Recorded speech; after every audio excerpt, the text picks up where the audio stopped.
Ladies and gentlemen, welcome to my channel. Today I have a very special video for you guys. This game is considered to be one of the most beautiful games ever played in the history of chess. And it is so beautiful and so great that the people called it the Evergreen game. If you're not familiar with it, let me show you the game. This game took place in 1852, and at the time, Adolf Anderssen was considered to be the best player in the world. In this game, Adolf Anderssen is going against Jean Dufresne. I'm sorry, don't shoot me if I pronounced it wrong, but that's his name. Adolf Anderssen is white and Jean Dufresne is black. So let's see how the game starts. Anderssen goes for e4, e5, knight f3, knight c6, bishop c4, bishop c5. And at this position, Anderssen goes for a beautiful move, which is b4, the Evans Gambit. And this opening is one of my favorite openings and one of the best enjoyable openings that you can play. The point is, you go b4, sacrificing a pawn. Yeah, you might think it's dubious. But what happens is, after bishop takes, which happened in the game, c3, and then in the future you go d4. This helps you attack in the center, which is one of the most fundamentally important things that you do in the game of chess. Anderssen plays c3, like we talked about, bishop to a5. Then we'll play d4, e takes d4, castles, very active move, getting your king to safety, very important. Then we see d3. d3 is the beginning of inaccuracies, okay? This is not the best move, but it's not the end of the world, but the best move according to the computer is knight f6. Makes sense, attacking the pawn in the center, you know, and gaining a tempo and getting ready to the castle, which makes sense. Back to the position, Jean goes for d3 like we said, then queen b3, queen f6, e5.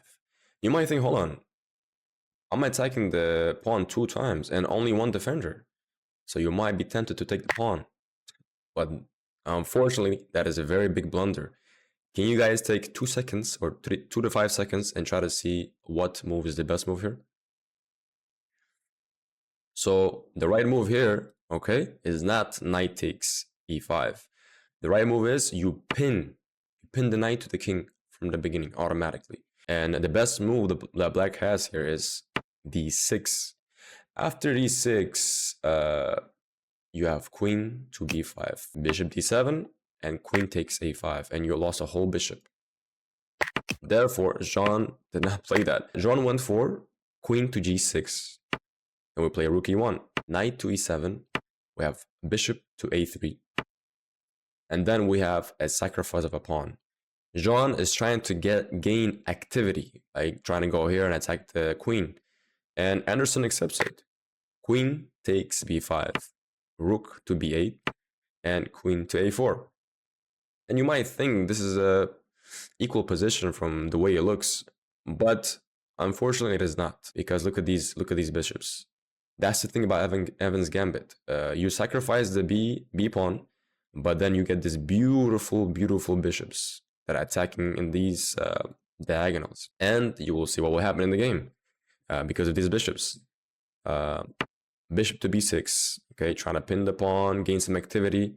You can see the queen is aiming at the king as well. Knight to d2, bishop to b7, knight to e4. As you guys can see, and during the romantic era of chess, they loved activity. Nowadays, you see that AI plays very similar as well, sacrificing pawns to gain activity, because activity is one of the most important things in chess. Here we go. Queen to f5, and this is unfortunately this is a very big blunder, because not only we just got the pawn back, but at the same time we are threatening the king in the future by maybe giving checks and then picking up the queen. So if you play, for example, a5, I'm just going to give you an easier move. You can play anything. It's going to be a check, but then there's a discovered attack on the queen, okay? So let's say you take the knight back, but then you lose the queen, just like that. So you just lost the pawn, and we have a tempo again, right? Very important. Queen to h5. And then we have a knight to f6. Okay, this sacrifice was not necessary, but if he didn't sacrifice the knight here, we would not have this game, okay?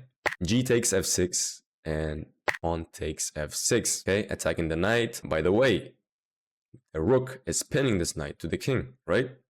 Rook g8, Okay, trying to create a counterplay, because what John is threatening here is queen takes. For example, let's say white plays here, and then you play queen takes f3. Can you take it back? Unfortunately not. Basically, you're forced to play, I don't know, bishop to e4, okay? We don't want to get into that right now. Anderson in this position plays the beautiful move, rook to d1, okay? And this is a brilliant move. If you let the computer run for a while at a very high depth, this will be the best move, okay? The queen is about to take the knight, like we discussed before. And is pinned. Is the same situation that we saw before. What is the difference? And we are about to find out the difference, okay? Rook takes e7, okay? This is another brilliant move. John plays knight takes e7. What is the continuation here? What would you guys play here? I'll give you guys 5 seconds. Find me the best move here. Okay, the best move here, if you played pawn takes e7, unfortunately, you get checkmated, okay? I'm pretty sure you guys didn't play that. If you did, it's okay, it's fine, it's a learning process.